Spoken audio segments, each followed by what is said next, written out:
जय हिंद साथियों। SPS study point के इस यूट्यूब चैनल पर आप सभी का बहुत बहुत स्वागत है। आज की video BSc third year 6 semester के छात्र छात्राओं के लिए है, जिसमें आज हम बॉटनी पेपर सेकंड के मॉडल पेपर पर चर्चा करेंगे। ये मॉडल पेपर लिखित पैटर्न के आधार पर है, यानी कि जिन भी स्टूडेंट का एग्ज़ाम इस बार लिखित पैटर्न पर होना है उन सभी के लिए वीडियो खासकर महत्वपूर्ण होगी। साथ ही साथ दोस्तों, नई शिक्षा नीति के अंतर्गत ये क्लास है और नई शिक्षा नीति के अंतर्गत जो बॉटनी पेपर सेकंड का पेपर टाइटल है वह है इकोलॉजी एंड एनवायरमेंटल बायोलॉजी। ये आपका एक प्रकार का गेस्ट पेपर है। ये मानकर चलिएगा सेम आपके क्वेश्चन पेपर पर आधारित मैंने ये मॉडल पेपर तैयार किया है, जो आपके आगामी एग्जाम में बहुत ही हेल्पफुल रहेगा। सभी विश्वविद्यालय के लिए ये मॉडल पेपर है। आप किसी भी विश्वविद्यालय से बिलोंग करते हो, अगर आपकी लिखित पैटर्न पर परीक्षा होनी है तो ये वीडियो आप सब के लिए बहुत ही लाभदायक रहेगी। तो चलिए वीडियो को स्टार्ट करते हैं। सभी लोग वीडियो को लाइक शेयर जरूर कर दीजिएगा और जो भी इस चैनल पर नए हैं चैनल को सब्सक्राइब जरूर कर लीजिएगा। दोस्तों, आपको एक इम्पॉर्टेंट बात बता दूँ। इंपॉर्टेंट चीज़ें ये है कि जो मैं मॉडल पेपर आप लोग के लिए कंडक्ट करता हूँ या तैयार करता हूँ वो आपके क्वेश्चन पेपर, यानी कि जो आपको एग्जाम में जिस तरह से प्रश्न पत्र मिलते हैं सेम उसी मोड में मैंने इस क्वेश्चन पेपर को तैयार किया है, यानी मॉडल पेपर को, जो आप सबको समझने में भी आसानी रहेगी। चलिए अब हम समय की बात करें तो 2 घंटे का समय दिया जाता है और मैक्सिमम मार्क्स 75 है। 75 नंबर का आपका ये प्रश्न पत्र है, जिसमें 25 नंबर और आपके ऐड होते हैं और मिड टर्म के ऐड होते हैं। दूसरी बात दोस्तों, आपको बता दूं, मॉडल पेपर को सॉल्व कराने से पहले और क्वेश्चंस को बताने से पहले एक चीज़ें मैं आप लोग को नोट करा दूं। आप लोग का फाइनल ईयर है और फाइनल ईयर में आपका लास्ट सेमेस्टर है, यानी कि सेमेस्टर 6। अब आप लोग को एक बात विशेषकर ध्यान रखनी है कि आपका सेमेस्टर 6 में बैक नहीं लगना चाहिए। ठीक है, प्रयास ये कीजिए, खूब मेहनत कीजिए और मेहनत इस तरह से कीजिए कि आपको बैक पेपर देना ना पड़े। और अगर किसी भी सब्जेक्ट में आपका बैक आ जाता है या किसी भी पेपर में आपका बाई चांस बैक आ जाता है तो आपकी मार्कशीट पर बैक पेपर लिख के आएगा। इस बात का विशेषकर ध्यान रखेंगे। फाइनल ईयर में मार्कशीट जब बन के दोबारा से आप बैक पेपर जब देंगे तो उसमें बैक पेपर लिख के आएगा। तो आप लोग प्रयास ये कीजिएगा कि आपका फाइनल ईयर बहुत अच्छे से क्लियर हो जाए, किसी भी पेपर में बैक ना रहे। और अगर आप हमारे जो मॉडल पेपर और इम्पोर्टेंट क्वेश्चन मैं बता रहा हूँ उनको अगर आप प्रिपेयर करेंगे, तैयार करेंगे तो 100% आपको किसी भी पेपर में बैक नहीं लगेगी और 85% मार्क्स की गारंटी है मेरी। ओके, चलिए तो हम आज की इस क्लास को स्टार्ट करते हैं। सेक्शन ए यानी खंड आ। खंड आ में वेरी शॉर्ट आंसर टाइप के प्रश्न सम्मिलित होते हैं और अति लघुत्तरीय प्रश्न इनको कहा जाता है। दोस्तों, यहाँ पर जो नोट दिया गया है इसमें बताया गया है कि इस प्रश्न के सभी भागों का उत्तर दीजिए। प्रत्येक भाग का उत्तर लगभग 50 शब्दों में देना है। यहाँ पर 10 क्वेश्चन पूछे गए हैं वेरी शॉर्ट प्रकार के, 3 नंबर का प्रत्येक प्रश्न है। अब कुछ विश्वविद्यालय में, जैसे मैं बात करूँ राजेंद्र सिंह रज्जू भैया विश्वविद्यालय, तो वहाँ पर 4 से 5 प्रश्न पूछे जाते हैं वेरी शॉर्ट प्रकार के। यही बात करें अगर हम डॉक्टर राम मनोहर लोहिया अवध विश्वविद्यालय की, तो वहाँ पर 10 क्वेश्चन पूछे जाते हैं वेरी शॉर्ट टाइप के। अगर यहीं पर हम बात करें जननायक चंद्रशेखर बलिया विश्वविद्यालय की, तो वहाँ पर भी लगभग 7 या 6 क्वेश्चन पूछे जाते हैं। साथ ही साथ दोस्तों, अगर हम बात करें आजमगढ़ विश्वविद्यालय और पूर्वांचल विश्वविद्यालय की, यानी भी बहादुर पूर्वांचल विश्वविद्यालय की, तो वहाँ पर भी वेरी शॉर्ट प्रकार के 10 क्वेश्चन पूछे जाते हैं। ठीक है, तो हमने इस क्लास में इस मॉडल पेपर में 10 प्रश्न चूज किए हैं आपके पूरे सिलेबस से। पहला प्रश्न यहाँ पर है सॉइल डिग्रेडेशन। सॉइल डिग्रेडेशन क्या होता है? ओके, तो ये पहला प्रश्न हो जाता है वेरी शॉर्ट प्रकार का। आप देखेंगे तो इस टाइप के प्रश्न आपको मिलेंगे प्रीवियस ईयर क्वेश्चन पेपर में। ठीक है, जो ओल्ड पैटर्न था तो उस क्वेश्चन में जब क्वेश्चन पेपर होता था तो 3 पेपर हुआ करते थे, उसमें ये क्वेश्चन खूब पूछा जाता था। तो ये पहला टॉपिक आपका आ जाता है सॉइल डिग्रेडेशन। ओके, आपको इस क्वेश्चन को तैयार करना है। दूसरा आता है फूड वेब। फूड वेब को क्या कहते हैं? भोजन चक्र कहते हैं। तो भोजन चक्र की पूरी प्रक्रिया आपको समझना है, फूड साइकिल और फूड चक्र। ठीक है, फूड वेब, ठीक है, फूड वेब और फूड साइकिल, ये 2 क्वेश्चंस बन सकते हैं। यहाँ पर फूड वेब की जगह पे फूड साइकिल भी पूछ सकता है। तो दोनों क्वेश्चंस आपको नोट कर लें, एक्स्ट्रा चीजें हैं जो नोट करते रहिएगा। ठीक है, चलिए तीसरा क्वेश्चन है बायोडाइवर्सिटी। बायोडाइवर्सिटी क्या होता है? बायोडाइवर्सिटी का मतलब होता है जैव विविधता। तो जैव विविधता से आप क्या समझते हैं ये आपको यहाँ पर बताना है। ठीक है, ये तीसरा प्रश्न हो गया। और चौथा प्रश्न आपका हो जाता है वाइल्ड लाइफ सेंचुरी। तो सेंचुरी से आप क्या समझते हैं? सेंचुरी मतलब होता है अभ्यारण्य। क्या होता है? इसका मतलब होता है अभ्यारण्य। अभ्यारण्य क्या होता है आप समझ लेते हैं। तो अभ्यारण्य का मतलब ये होता है जहाँ पर कोई भी जंगली जानवर बिना भय के रहता हो, यानी उसे किसी भी चीज़ का डर ना हो, उसको कहते हैं अभ्यारण्य, इसका नाम दिया गया था। और अभ्यारण्य का रख रखाव सरकारी या गैर सरकारी संस्था के द्वारा किया जाता है। ठीक है, तो हमारे भारत में विभिन्न विभिन्न प्रदेश में कई अभ्यारण्य अवस्थित हैं। ठीक है, तो उसमें आपको पढ़ना क्या है, वाइल्ड लाइफ सेंचुरी, जिसे कहते हैं, क्या कहते हैं, वन्यजीव अभ्यारण्य। तो भारत में पाए जाने वाले विभिन्न प्रकार के जो वन्यजीव अभ्यारण्य हैं उनके नाम आपको लिखने होंगे और आपको बताना होगा कि वाइल्ड लाइफ सेंचुरी आखिर में वन्यजीव अभ्यारण्य होता क्या है। ठीक है, तो आप समझ चुके हैं सेंचुरी मतलब क्या होता है, अभ्यारण्य। अभ्यारण्य मतलब क्या होता है कि जहाँ पर कोई भी जानवर, जंगली जानवर बिना भय के रहते हों, ठीक है, उनको अभ्यारण्य कहा जाता है। और अभ्यारण्य का रख रखाव सरकारी या गैर सरकारी संस्था के द्वारा किया जाता है। ठीक है, चलिए अगला प्रश्न आपका है question number 5, biographic region.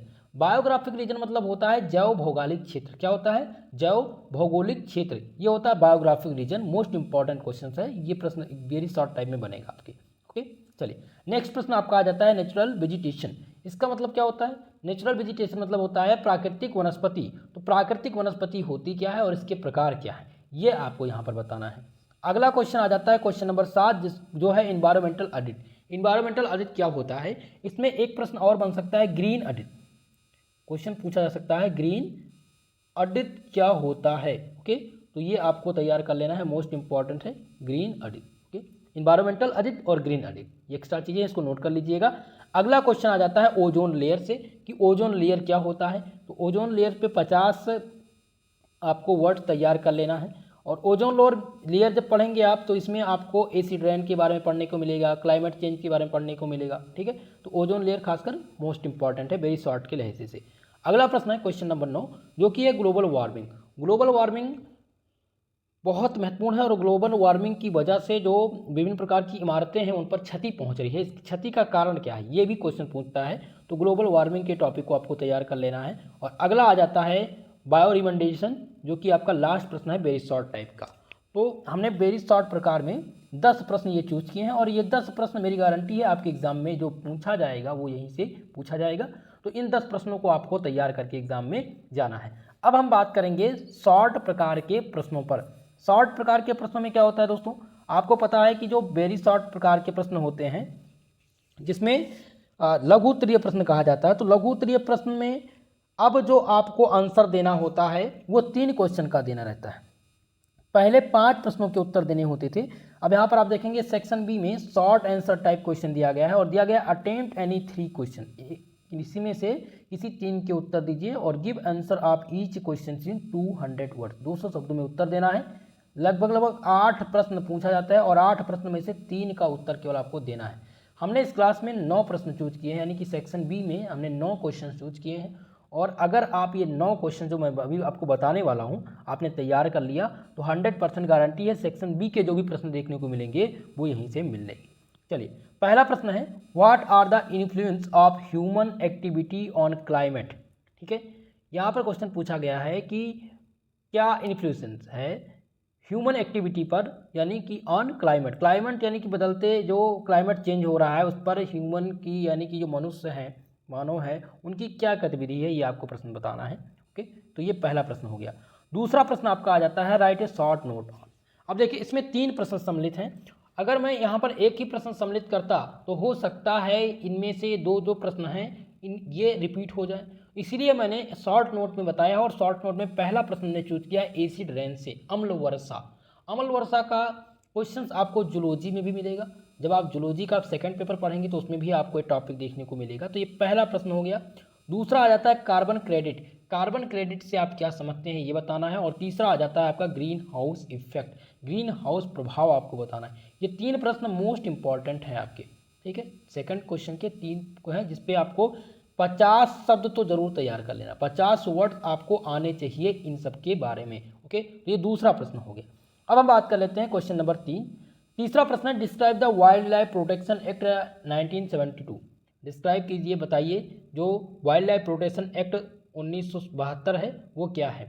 Most important है और ट्रिपल स्टार से इसको मैं मेंशन कर दे रहा हूँ, 100% आपके एग्जाम में जरूर पूछा जाएगा।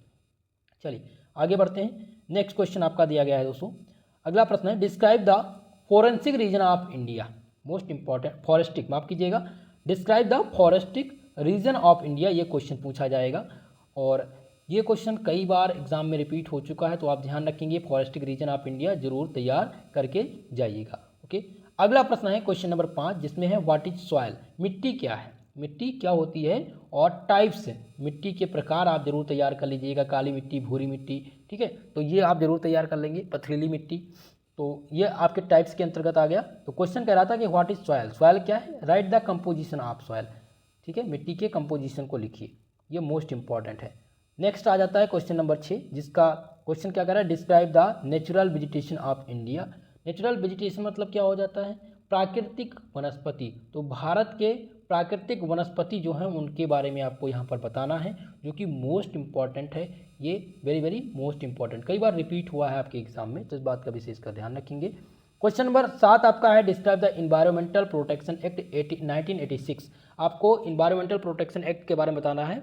जो इन्वायरमेंटल प्रोटेक्शन एक्ट है 1986 वो क्या है, कब लॉन्च किया गया था, ये आपको बताना है, मोस्ट इंपॉर्टेंट है, ठीक है, वेरी वेरी मोस्ट इंपॉर्टेंट। चलिए आगे बढ़ते हैं, क्वेश्चन नंबर 8, आठवां प्रश्न है right A short note on, आपको संक्षिप्त टिप्पणी लिखनी है, किस पर, पहला है फूड चैन, क्वेश्चन दिया गया है फूड चैन, और दूसरा है इकोलॉजिकल पिरामिड्स, मोस्ट इंपॉर्टेंट है मेरे दोस्तों, इसको आप नोट कर लीजिएगा, और जूलॉजी के सेकंड पेपर में भी आपको सेम ये क्वेश्चन देखने को मिल सकता है, इसलिए फूड चेन और इकोलॉजिकल पिरामिड दोनों महत्वपूर्ण हैं आपके एग्जाम की दृष्टि से, इसलिए मैंने यहाँ पर मेंशन किया है, क्योंकि कई बार ये रिपीट हो चुके हैं। ओके, चलिए 9वां प्रश्न आपका है what is an ecosystem, ecosystem क्या है, डिस्क्राइब इट्स स्ट्रक्चर, इकोसिस्टम क्या होता है और इनका स्ट्रक्चर क्या है, ये आपको बताना है, मोस्ट इंपॉर्टेंट है, very very most important. Okay, चलिए तो आज की इस सेक्शन बी में हमने 9 प्रश्न चूज किए हैं, और 9 में से आपको 3 का आंसर देना है। अगर ये 9 प्रश्न आपके तैयार हो गए जो मैंने बता दिए हैं, तो आपको और कुछ पढ़ने की जरूरत नहीं है, जो भी प्रश्न देखने को मिलेगा वो यहीं से देखने को मिलेगा आपको। अब हम सेक्शन सी पर चर्चा करेंगे। सेक्शन सी यानी खंड सा, लॉन्ग आंसर टाइप क्वेश्चन इसमें सम्मिलित होते हैं, और अब आपको लॉन्ग सेक्शन से एक ही प्रश्न हल करना रहता है, 500 शब्दों में इसके आंसर आपको करने हैं। फिलहाल हमने 4 प्रश्न सम्मिलित किया है आपके लॉन्ग सेक्शन में, और ये 4 प्रश्न अगर आपने तैयार कर लिए तो आपको लॉन्ग टाइप के प्रश्न यही 4 में से एक मिलेगा, 100%, ये मेरी गारंटी है। ओके, 15 नंबर का आपका ये प्रश्न है। तो पहला प्रश्न है describe the list of national park in India. आपको यहाँ पर नेशनल पार्क के बारे में बताना है, भारत में जो विभिन्न प्रकार के नेशनल पार्क हैं उनके नाम आपको बताना है, जो कि मोस्ट इंपॉर्टेंट है, और मैंने अभी हाल ही में एक वीडियो बनाया है, जूलॉजी पेपर सेकंड का मॉडल पेपर हमने डिस्कस किया था, तो अब आप कीजिएगा फर्स्ट पेपर का, जूलॉजी पेपर फर्स्ट का हमने मॉडल पेपर डिस्कस किया है। तो मॉडल पेपर में आपने देखा होगा कि मैंने इन सब के बारे में बताया था, नेशनल पार्क के बारे में बताया था, आपको एसिड रेन के बारे में मैंने बताया है, एसिड रेन क्या होता है, तो एक बार आप वो वीडियो जरूर देखिएगा, थोड़ा सा लगभग मैंने कुछ प्रश्नों को वहाँ पर सॉल्व कराने का प्रयास किया है। तो चलिए हम बात कर लेते हैं थोड़ा सा नेशनल पार्क्स के बारे में, कि नेशनल पार्क जो हैं भारत में वो कौन कौन से हैं, और मोस्ट इंपॉर्टेंट की चर्चा करेंगे जो आपके एग्जाम में आ सकते हैं, उन्हीं पार्क के बारे में बात करेंगे। तो इस लिस्ट में सबसे पहले नंबर पर आता है बांदीपुर राष्ट्रीय उद्यान, जो कि कर्नाटक में स्थित है, ठीक है। दूसरा आ जाता है मध्य प्रदेश में, जो कि बांधवगढ़ राष्ट्रीय उद्यान स्थित है, और फिलहाल जो आपको ध्यान रखना है वो ध्यान रखना है कान्हा राष्ट्रीय उद्यान, क्या, कान्हा राष्ट्रीय उद्यान, और कान्हा राष्ट्रीय उद्यान जो अवस्थित है वो मध्य प्रदेश में अवस्थित है। तो फिलहाल लगभग 21 मोस्ट इम्पॉर्टेंट हैं, 21 मोस्ट इम्पॉर्टेंट हैं नेशनल पार्क्स, जो मैंने आपको पार्क के बारे में बता दिया है, कि जो भी पार्क हैं नेशनल पार्क राष्ट्रीय उद्यान, उनकी सूची मैं आपको टेलीग्राम पर प्रोवाइड करा दूंगा, वो आप लोग जरूर तैयार कर लीजिएगा। तो ये पहला प्रश्न है, जिससे क्वेश्चन को समझने का प्रयास कीजिएगा कि भारत में जो नेशनल पार्क या राष्ट्रीय उद्यान अवस्थित हैं उनकी लिस्ट आपको बतानी है, उनके नाम आपको यहाँ पर बताना है, और राष्ट्रीय उद्यान आखिर में क्या मदद करता है ये भी आपको बताना है। तो राष्ट्रीय उद्यान सभ्यता से जो दूर वन्य जीव के लिए एक प्रकार का आश्रय प्रदान करता है जंगली जीवों के लिए, ठीक है। और भारत में लगभग भारत देश में 100 से अधिक राष्ट्रीय उद्यान हैं, जिनका नाम मैंने आपको बताने का भी प्रयास किया है, लगभग तो लिस्ट में भेज दूंगा, वो तैयार कर लीजिएगा। दूसरे प्रश्न की तरफ बढ़ें। दूसरा प्रश्न है describe the introduction and identification of biographic zone of India. Question कह रहा था कि भारत के जैव भौगोलिक क्षेत्र का परिचय एवं पहचान बताइए। तो भारत के जो जैव भौगोलिक क्षेत्र हैं उनको 10 जोन में बांटा गया। कितने जोन में? 10 जोन में बांटा गया है। अगर हम पहले जोन की बात करें, जोन नंबर फर्स्ट की, तो पहले जोन में हम ट्रांस हिमालय के बारे में चर्चा करते हैं, ट्रांस हिमालय के बारे में पढ़ते हैं। सेकंड की बात करें तो दूसरे में हम सेकंड जोन में, जोन नंबर सेकंड में हम हिमालय के बारे में पढ़ेंगे। तीसरे जोन के अंतर्गत आता है भारतीय रेगिस्तान। चौथे जोन में है अर्ध शुष्क क्षेत्र और पाँचवें जोन में है पश्चिमी घाट। छठवें जोन में है दक्कन का पठार। सातवां जोन किससे संबंधित है तो वो गंगा का मैदान से संबंधित है। और आठवें जोन के अंतर्गत हम उत्तर पूर्व भारत देखेंगे। नौवें जोन में है द्वीप समूह और 10वां जोन है आपका, 10वां जोन जो आपका है वो है तटरेखा। तो कुल मिलाकर के 10 जोन में डिवाइड है भारत का जैव भौगोलिक क्षेत्र। तो ये आपका सबसे मोस्ट इम्पॉर्टेंट है लॉन्ग टाइप के प्रश्न की दृष्टि से, सेक्शन सी की दृष्टि से। 15 नंबर अगर आपको चाहिए तो आपको ये पूरा तैयार करना होगा, तभी आपको मिलेगा। चलिए तीसरा प्रश्न है, name the traditional sustainable practice in India that we must to save the planet. यानी भारत में पारंपरिक टिकाऊ व्यवस्थाओं का नाम बताइए जिन्हें हम ग्रह को बचाने के लिए पुनर्जीवित करना चाहते हैं। ये क्वेश्चन है और मोस्ट इम्पॉर्टेंट है, कई बार रिपीट हो चुका है, इसलिए मैंने इसको यहाँ पर सम्मिलित किया है। ओके, तो इसको आपको तैयार करना है।